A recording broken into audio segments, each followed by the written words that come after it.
बरेली पहुंचे अजय राय ने अपने चित परिचित अंदाज में भाजपा पर निशाना साधते हुए उत्तर प्रदेश में कानून व्यवस्था भगवान भरोसे चल रही है और पूरे प्रदेश में जंगल राज है, तो वहीं डिप्टी सीएम केशव प्रसाद मौर्य को आड़े हाथों लेते हुए उन्होंने कहा कि कौशाम्बी जिले में केशव का बेटा गरीबों की जमीनों पर कब्जा कर रहा है और गरीब रो रहे हैं। इतना ही नहीं, उन्होंने मंत्री कौशल किशोर पर निशाना साधते हुए कहा कि उनके बेटे की पिस्टल से उनके घर में ही हत्या हो जाती है, लेकिन उन पर कोई कार्रवाई नहीं की जा रही है। उन्होंने भाजपा पर हमला बोलते हुए कहा कि आने वाले लोकसभा चुनाव में भाजपा भारतीय जनता पार्टी को कांग्रेस उखाड़ फेंकने का काम करेगी। घोसी लोकसभा चुनाव पर बोलते हुए उन्होंने कहा कि जनता का मिजाज क्या है ये सामने आ चुका है और इसका जवाब आगामी लोकसभा चुनाव में दिखाई देगा।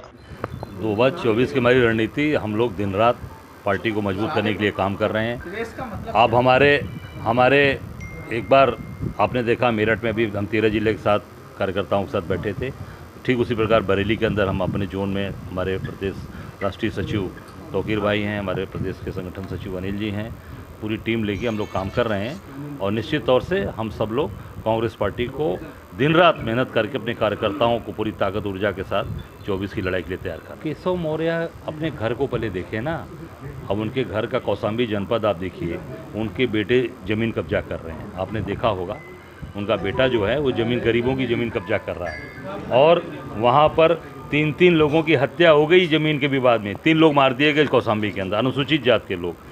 अपने ज़िले को नहीं देख पा रहे हो, अपने प्रदेश को नहीं देख पा रहे हो। मंत्री के घर में हत्या हो रही है, कौशल किशोर के घर में उनके बेटे की पिस्टल बरामद हुई और उसमें हत्या हो रही है, उसमें कोई कार्रवाई नहीं हुई।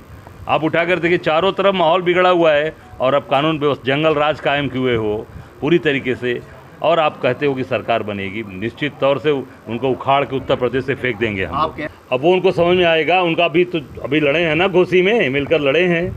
आप देखिए होंगे, गए थे ना, समाजवादी छोड़कर गए, भाजपा में गए, उनके सहयोगी गए। देखिए वहाँ जनता ने क्या उनको जवाब दिया, 43,000 वोट से हराया। जनता का मिजाज तय करता है, जनता का मिजाज क्या है ये तय कर देता है और तय कर दिया। अब वो राष्ट्रीय नेतृत्व तय करेगा, राष्ट्रीय नेतृत्व क्या करेगा, उस पर क्या सीटें देगा। और हम अपनी 80 सीट की तैयारी कर रहे हैं। कांग्रेस संगठन पूरी तरीके से 80 सीट की तैयारी कर रहा है, हम दिन रात उस पर काम कर रहे हैं। शेर कहाँ हैं? 38 दल तो हैं उनके साथ, सभी दलों को तो अभी तो जेडीएस से समझौता कर लिया, जिससे लड़ाई लड़ते थे कर्नाटक में, उसे समझौता कर लिया। शेर कहाँ है? शेर का गीदड़ जब शेर का खाल ओढ़ लेता है तो वो ये बात बोलता है। अभी पहले चीज़ें सामने आने दीजिए, सामने सब आ जाएगी तो वो भी आपकी चीज़ें सब कुछ आपके सामने आ जाएगी। बसपा साथ में आ रही है आपके क्या? अब ये राष्ट्रीय नेतृत्व तय करेगा। हमारा काम है अपनी तैयारी करना, संगठन को दुरुस्त मजबूत करना, उस पर हम लोग काम।